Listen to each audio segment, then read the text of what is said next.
কংগ্ৰেছৰ প্ৰতিবাদত উত্তাল দিছপুৰ।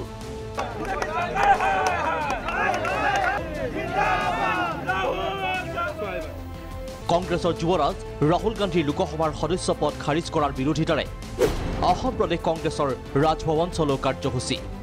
প্ৰতিবাদী সমদলৰ মাজতে কংগ্ৰেছ নেতা আৰক্ষীৰ মাজত খণ্ডযুদ্ধ। এনেদৰে যে আৰক্ষী অৰ্ধসামৰিক বাহিনী মোতায়েন কৰা হৈছিলে কংগ্ৰেছৰ মাজত যি তেওঁলোকৰ হতাহতি আৰম্ভ হৈছে। এই উত্তেজনাপূৰ্ণ দৃশ্য দিছপুৰ লাষ্ট গেটৰ। ৰছীৰে বেৰিকেড সাজি প্ৰতিবাদকাৰী কংগ্ৰেছক বাধা দিয়াৰ চেষ্টা আৰক্ষীৰ।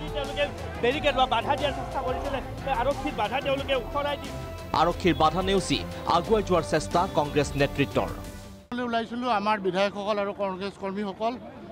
এইখন ভাৰতবৰ্ষ গণতন্ত্ৰৰ যি ভেটি, সেই গণতন্ত্ৰৰ ভেটি বৰ্তমানৰ যিখন চৰকাৰ আছে বিজেপি চৰকাৰখনে সেই গণতন্ত্ৰৰ ভেটি তেওঁলোকে নোহোৱা কৰিছে। আজি এটা নোহোৱা নোপোজা এটা ঘটনা, এটা আমি গণতান্ত্ৰিকভাৱে প্ৰতিবাদ কৰিবলৈ ইয়াতে ওলাই আহিছিলোঁ আৰু আমাক এনেধৰণে পুলিচে আগুৰি আমাক শাৰীৰিকভাৱে প্ৰহাৰ কৰিছে। গণতন্ত্ৰক ধৰ্ষণ নকৰিব, মোদী হাটাও দেশ বাচাও।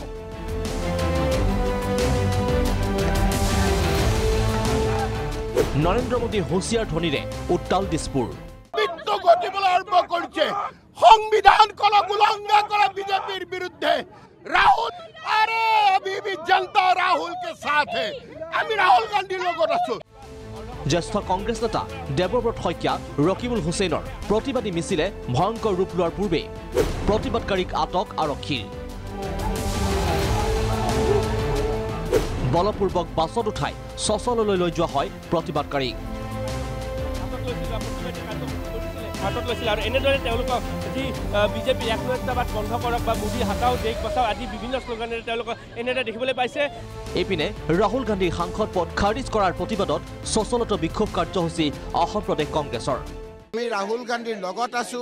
আজি কংগ্ৰেছ বিধায়িনী দল অসম প্ৰদেশ কংগ্ৰেছৰ লগতে আপোনালোকে দেখিছে যে প্ৰথমে আমাৰ যিমান মানুহ হৈছিল স্বতঃস্ফূৰ্তভাৱে ৰাইজ ৰাজপথলৈ ওলাই আহিছে। ৰায়দানৰ 24 ঘণ্টাৰ ভিতৰত পদ খাৰিজ কৰিছে, যিটো অগণতান্ত্ৰিক আৰু প্ৰশাসনক চৰকাৰখনে ৰাজনৈতিক হাতিয়াৰ হিচাপে ব্যৱহাৰ কৰিছে। আমি এতিয়া সব একত্ৰিত হৈছোঁ। আমি বিৰোধী দল যিমান আছে, আমি যিমান য'ত ত'ত বাহিৰত আছিলে, আমি সকলো একত্ৰিত হৈছোঁ।